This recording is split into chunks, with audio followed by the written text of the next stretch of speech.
अस्सलाम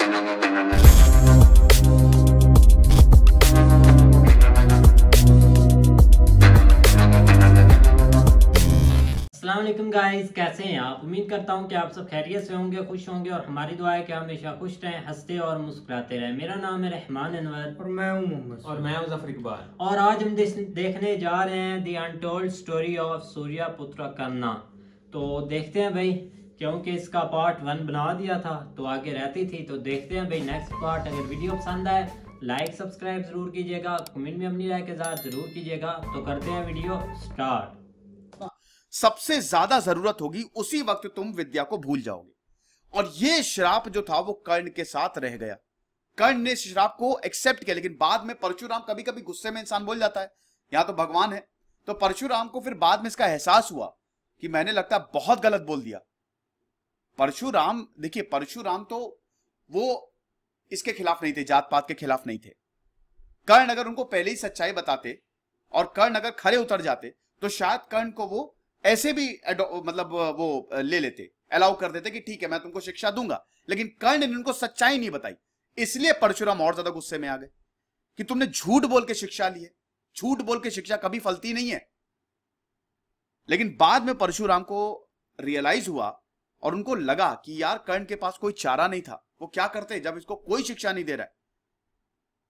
लेकिन तब तक बहुत देर हो चुकी थी और श्राप दे दिया था। कर्ण ने परशुराम के आश्रम को छोड़ दिया। तो कर्ण जब गए, देखिए एक तरफ कर्ण की शिक्षा पूरी होगी और एक तरफ पांडवों की शिक्षा पूरी हो गई। तो गुरु द्रोण ने बहुत बड़ा टूर्नामेंट की, देख लो यहां पे जिनको मैंने शिक्षा दी है वो कितने कुशल हैं, इसके लिए बहुत बड़े टूर्नामेंट का आयोजन किया गया हस्तिनापुर में, जिसमें सारे कुरु प्रिंसेस आएंगे और अपनी यहां पे कुशलता दिखाएंगे। तो उसमें सब आए, कौरव आए, दुर्योधन आया, उसके बाद नकुल सहदेव आए, फिर भीम आए, युधिष्ठिर आए, युधिष्ठिर सबसे बड़े थे, और आखिरी में अर्जुन आए। अब जब अर्जुन आए, जो कि एक बहुत बड़े गिफ्टेड आर्चर थे, और गुरु द्रोण ने वैसे ही यह वादा किया था कि तुमको सर्वश्रेष्ठ धनुर्धर बनाऊंगा, और जब यह आह्वान हुआ कि अर्जुन से महान कोई नहीं है, तभी कर्ण आते हैं टूर्नामेंट में। और जैसे ही कर्ण टूर्नामेंट में आए और उन्होंने अर्जुन को चैलेंज किया कि तुम मुझे हरा के दिखा दो, तभी कृपाचार्य ने बोला कि कर्ण नहीं लड़ सकता, क्योंकि कर्ण सूत पुत्र है, क्षत्रिय नहीं है, तो तुमको इस सभा में आने का कोई अधिकार ही नहीं है। पहली बात तो ये, कर्ण का मूड खराब हो गया। कर्ण ने बहुत खड़ी खोटी सुनाई। कट शॉर्ट कर रहा हूं दोस्तों, बहुत लंबा संवाद है, आप एक समझिए कि यहां पे एक एक अध्याय बहुत लंबा है। तो कर्ण ने खरी खोटी सुनाई कि मेरी क्या गलती है इसमें, अगर मेरा जन्म जो है वो एज अ शूद्र हुआ है। और एक कंडीशन ये भी थी कि अगर तुम्हारा कोई क्लैन और किंगडम है तो भी तुम इस टूर्नामेंट में भाग ले सकते हो। लेकिन कर्ण का ना ही कोई क्लैन था, ना ही कोई किंगडम था। तभी दुर्योधन आए और दुर्योधन ने बोला कि कर्ण, क्योंकि दुर्योधन ये भाव गया था कि कर्ण जो है वो तुरुप का इक्का साबित होगा, और दुर्योधन जो है वो अर्जुन से चिढ़ता था, भीम से चिढ़ता था। तो तुरंत वो कर्ण के पास गया और उसको अंगराज घोषित कर दिया। अब जब कर्ण को अंग का प्रदेश दुर्योधन ने दे दिया तो कर्ण टूर्नामेंट में उतर गया और अर्जुन की नाक में दम कर दिया। आप समझ लीजिए, इधर कर्ण इधर अर्जुन दोनों ही युद्ध कर रहे थे। और जब कर्ण की कुशलता को देखा, अर्जुन का इतना बखान करके रखा हुआ था, इतना बड़ा ब्रांड, अरे अर्जुन आ रहे हैं, और उसके बाद कर्ण ने जो युद्ध किया, मतलब जो कंपटीशन दिया है, अर्जुन की हालत खराब हो गई कि हराए कैसे इसे। और अर्जुन की बेइज्जती भी हो रही थी कि यार ये तो बड़ा खतरनाक मामला साबित हो गया। लेकिन ना अर्जुन हार रहा था ना कर्ण हार रहा था। उसके बाद इस युद्ध को यहीं रोका गया जब लगा कि दोनों ब्रह्मास्त्र ना छोड़ दे एक दूसरे के ऊपर। कर्ण ने दुर्योधन का बहुत बहुत बहुत आभार प्रकट किया, और कर्ण ने दुर्योधन को बोला कि मैं जिंदगी भर तुमसे लॉयल रहूंगा, ये मैं तुमसे वादा करता हूं, कभी भी तुमको धोखा नहीं दूंगा, मेरा तुमसे वादा है ये। और दुर्योधन, देखिए दोस्तों, ये दोस्त आपको पता है कि दुर्योधन 100 भाई मर गए थे दुर्योधन के, तब भी नहीं रोया, लेकिन जब कर्ण मरा था तब दुर्योधन रोया था। दुर्योधन ने कर्ण पे इतना विश्वास, ये दोस्ती वैसी नहीं है कि दुर्योधन का मतलब था इसलिए दुर्योधन ने कर्ण से दोस्ती की। दुर्योधन का भी कैरेक्टर इतना खराब नहीं जितना दिखाया जाता है। आपको मैं ये भी बता दूं, हर एक का कैरेक्टर कुछ बुरा है कुछ अच्छा है। पांडव भी कुछ बुरे थे कुछ अच्छे थे। मैंने बताया ना, पांडव 2 नर्क में गए थे, बल्कि सारे कौरव स्वर्ग में थे। उसका लेक्चर अवेलेबल है, डिस्क्रिप्शन बॉक्स में मैं लिंक दे दूंगा। तो दुर्योधन आखिरी तक दोस्ती निभाई है कर्ण से। बहुत अच्छे दोस्त रहे दोनों, कर्ण और दुर्योधन। इसी बीच आपको पता ही है, कर्ण बहुत अच्छे से रूल कर रहा था अंग प्रदेश में। बहुत बढ़िया दानवीर था ना भैया, दानी था कर्ण। और धीमे धीमे कर्ण बहुत ज्यादा ताकतवर होते गए। लेकिन कर्ण शकुनी को नहीं पसंद करता था, और कर्ण इनडायरेक्टली दुर्योधन को बोलता भी था कि शकुनी जो है वो सही नहीं है। अब दोस्तों बात करते हैं हम स्वयंवर की। कर्ण भी स्वयंवर में गया था, किसके? द्रौपदी के। द्रौपदी के स्वयंवर में कर्ण भी गया था। लेकिन दोस्तों किस्मत को कुछ और ही मंजूर था। और ऐसा भी बोला जाता है, कुछ स्टोरीज में यह मिलेगा कि द्रौपदी कर्ण से प्यार भी करने लगी थी जब उन्होंने कर्ण को देखा था। लेकिन दोस्तों जब स्वयंवर शुरू हुआ, कृष्ण भी थे। अब कृष्ण की एंट्री हो गई थी अर्जुन के लाइफ में। तो अब कृष्ण पल पल अर्जुन को गाइड कर रहे थे, और अर्जुन को यह वार्न कर दिया था कि अगर कर्ण स्वयंवर में धनुष बाण का इस्तेमाल करेगा तो यकीनन इसमें जीत जाएगा। शर्त यह थी ना कि आपको मछली की आंख में निशाना लगाना है, और वो भी कैसे? नीचे जो है एक तस्तरी थी, उसमें पानी था, उसमें प्रतिबिंब दिखेगा, और वहां से देखते हुए आपको मछली की आंख पे निशाना लगाना है। तो कृष्ण को पता था कि कर्ण ये कर लेगा। अर्जुन को बोला कि ये कर सकता है। तो वहीं पे ही कृष्ण ने भी फिर अपनी चाल चल दी, और उसके बाद कर्ण के ऊपर यह आरोप लग गया भरी सभा में कि तुम सूत पुत्र हो। और जब कुंती, ये द्रौपदी को यह पता लगा कि कर्ण सूत पुत्र है, लेकिन देखिए द्रौपदी मन ही मन अर्जुन को चाहती थी, और द्रौपदी चाहती थी कि अर्जुन ही जो है वो उनका पति बने। तो जब यह पता चला कर्ण एक सूत पुत्र है, तो द्रौपदी ने भरी सभा में कर्ण की बहुत बेइज्जती की। कर्ण ने कुछ नहीं बोला और वो चुपचाप वहां से चले गए। और अल्टीमेटली अर्जुन ने उस पूरे टूर्नामेंट को जीता, और द्रौपदी की अर्जुन से शादी हुई। लेकिन फिर आपको कहानी पता है कि जब यहां पे क्या कहते हैं कि जब अर्जुन जो है वो द्रौपदी के पास, द्रौपदी को कुंती के पास लेके गए, तो कुंती ने बोला, कुंती उस समय मंत्र जप कर रही थी, ध्यान में मग्न थी। तो कुंती ने यह बोला कि जो भी लाए हो अर्जुन तुम, वो पांचों भाइयों में बांट लो। तो इसीलिए हम देखते हैं कि द्रौपदी की शादी पांडवों से हो गई, 5 पांडव। अब दोस्तों पांडवों ने अपना बहुत बड़ा साम्राज्य बना लिया। ये देख जो है दुर्योधन जल उठा कि ऐसा कैसे हो सकता है। और फिर शकुनी ने पूरा प्लान बनाया कि हम इनके, देखिए क्या हुआ था ना कि जमीन का बंटवारा हो गया था, ठीक है। यहां पे पांडवों को जमीन दे दी गई थी, लेकिन वो जमीन बिल्कुल बंजर थी। तो पांडवों ने वहां पे भी बहुत बड़ा साम्राज्य बना लिया। और जब दुर्योधन आया उनके महल में, तो इतना आलीशान था कि दुर्योधन आश्चर्यचकित रह गया। तो दुर्योधन ने जब शकुनी को बताया, तो शकुनी ने पूरा खेल रचा, जिसको चौसर का खेल कहते हैं। अब चौसर का खेल इस तरीके से था कि यहां पे पासों का जो कंट्रोल था वो शकुनी के पास था। अब चौसर एक तरीके का जुआ था जो कि पासों की मदद से खेला जाता था। एक तरफ पांडव थे, एक तरफ कौरव थे, कर्ण भी आया था। ये दोस्तों जो अध्याय है ये बड़ा ही ये गलत है। कर्ण ने यहां जो किया वो बहुत गलत किया। हर चीज हम सराह नहीं सकते। अब आप बोलेंगे कि कर्ण की भी बेइज्जती की थी। अच्छा पहले मैं कहानी बता दूं। कहानी ये है कि जो युधिष्ठिर थे वो एक एक चीज दांव पे लगाते गए और वो हारते गए। युधिष्ठिर के पास सब कुछ खत्म हो गया था, खाली उनकी पत्नी द्रौपदी बची थी। द्रौपदी को भी दांव पे लगा दिया, उनको भी हार गए। तो भरी सभा में द्रौपदी का चीर हरण होने लगा। और तब कर्ण भी द्रौपदी को बहुत सारी चीजें बहुत उल्टा सीधा बोला कर्ण ने, जो कि एक्सेप्टेबल नहीं था। ओके, ये सारी चीजें हुई। अब उसके बाद दोस्तों हम ये देखते हैं कि वक्त आगे बढ़ता है। अब पांडवों को वनवास होता है।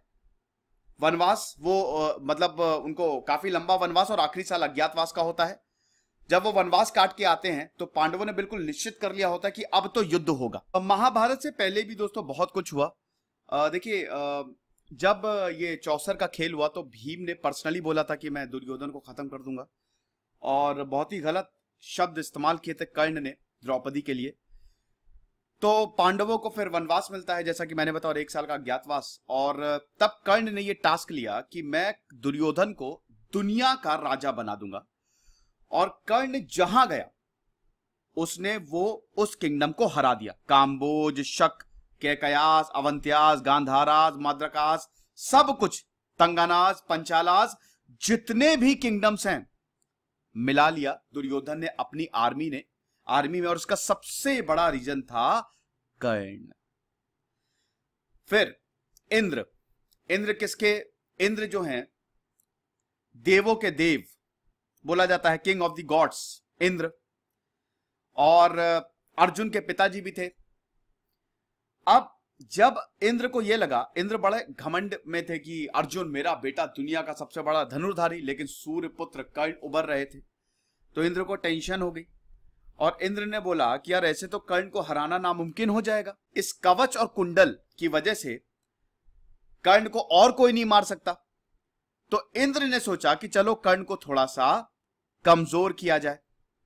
कर्ण के पास गए, एक पुअर ब्राह्मण, बहुत ही गरीब। देखिए, कर्ण दानवीर थे। मैं आपको कर्ण की दानवीर की कहानी बताता हूं। एक बार क्या हुआ था कि कृष्ण जो हैं वो अर्जुन के साथ कुछ वार्तालाप कर रहे थे, एक स्टोरी बता रहे थे, बलि की स्टोरी। तो यहां पे जब सबसे बड़े दानवीर की बात आई तो कृष्ण ने बोला कि कर्ण से बड़ा दानवीर कोई नहीं।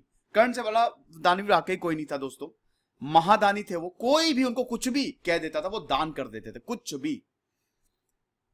एक बार तो विष्णु स्वयं प्रकट हुए।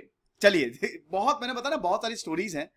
अभी पहली वाली स्टोरी पे मैं बाद में आता हूं, दूसरी ये वाली स्टोरी सुनिए। एक बार विष्णु स्वयं प्रकट हुए और उन्होंने भी एक बूढ़े का वेश धरा और वो दुर्योधन के पास गए। उन्होंने दुर्योधन से बोला कि तुम मुझे अपनी जवानी दे दो। तो दुर्योधन ने बोला मेरी जवानी तो मेरी बीवी की है, मुझे अपनी वाइफ से पूछना पड़ेगा। जब वो अपनी वाइफ से पूछे तो दुर्योधन को बोला नहीं नहीं, ऐसा तो नहीं हो सकता, आप अपनी जवानी तो नहीं दे सकते। तो दुर्योधन ने ब्राह्मण से क्षमा मांग ली। उसके बाद वो गए कर्ण के पास। कर्ण से बोला कि तुम मुझे जवानी दे दो। कर्ण ने हंसते हंसते बोला कि आप बिल्कुल मेरी जवानी ले लीजिए, मुझे कोई प्रॉब्लम नहीं है। तब भगवान विष्णु स्वयं अपने रूप में है। तो कई बार कर्ण के दानी होने की परीक्षा जो है वो भगवान करते रहे हैं और हमेशा प्रसन्न रहे। इसीलिए दोस्तों कर्ण का नाम महाभारत में सबसे बड़ा है।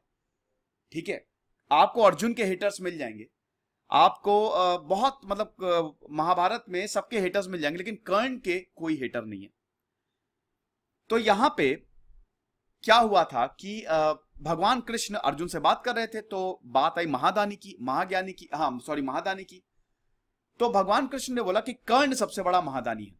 तो बोला अरे नहीं, हमारे दुर्योधन धर्म गुरु हैं, वो हमेशा सच को फॉलो करते हैं, सच का पालन करते हैं, वो है महादानी। तो भगवान कृष्ण ने बोला चलो ठीक है, परीक्षा ले लेते हैं। तो दोनों लोग वेश धारण किए, गरीब का वेश धारण करके पहले गए युधिष्ठिर के पास। तो जब युधिष्ठिर के पास गए तो युधिष्ठिर से बोला कि महाराज हमको चंदन की लकड़ियां चाहिए, क्या आप देंगे? उस समय बहुत रात हो रही थी, पानी बहुत बरस रहा था। युधिष्ठिर ने बोला कि अरे यार, अब सूखी लकड़ियां कहां से लाएं? बहुत कोशिश की, लेकिन सूखी चंदन की लकड़ियां तो नामुमकिन है इस बारिश में। क्षमा करें महाराज, मैं आपको सूखी चंदन की लकड़ियां नहीं दे पाऊंगा। फिर उन्होंने बोला ठीक है, अब जब नहीं है तो हम वापस जा रहे हैं। तो कर्ण ने बोला रुको। कर्ण ने अपने महल के सारे दरवाजे जो भी चंदन से बने थे, अपना बिस्तर वो भी चंदन से बना था, उन सबको तोड़ दिया और लकड़ियां दे दी। तो कृष्ण ने अर्जुन को बोला कि देखा अर्जुन, इतना महादानी है कर्ण। चंदन की लकड़ियां, चंदन का बिस्तर, चंदन के दरवाजे तो युधिष्ठिर के पास भी थे, लेकिन तब भी उसने ये नहीं किया। लेकिन कर्ण ने एक पल नहीं सोचा। एक और कहानी है दोस्तों, एक और सुन लीजिए, ये तो सबसे बहुत कॉमन है। जब महाभारत खत्म हो गई और कर्ण जो है ये युद्ध भूमि में पड़े हुए थे, अर्जुन ने छल से उनका वध किया था। वैसे आपको बता दूं कि कर्ण को छल नहीं पसंद था। शकुनी का भी जो प्लान था छल से पांडवों को मारना, वो कर्ण को बिल्कुल भी पसंद नहीं आया था। तो क्या हुआ कि जब कृष्ण कर्ण के पास गए मतलब और जब बैटल खत्म हो गई, और बैटल खत्म का मतलब जब कर्ण का वध कर दिया अर्जुन ने, तो कर्ण जो है वो बैटल फील्ड में पड़े हुए थे। तो भगवान कृष्ण एक ब्राह्मण का वेश धारण करके कर्ण के पास गए और भगवान कृष्ण ने उनसे बोला कि मुझे सोने की चीज चाहिए कोई। तो कर्ण ने बोला कि मेरे दांत सोने के हैं, आप वो लीजिए। तो उन्होंने बोला, भगवान कृष्ण ने बोला कि मैं तुम्हारे दांत नहीं निकालूंगा, मैं थोड़ी ना तुम्हारे दांत जो है वो निकालूंगा। कर्ण ने वहां से एक पत्थर लिया और अपने दांत तोड़ लिए, और वो दोनों सोने के दांत भगवान। जैसा कि आप वीडियो देख रहे थे, बिल्कुल भाई कर्णा की बात की जाए तो कर्णा का बहुत अच्छा कैरेक्टर था महाभारत में।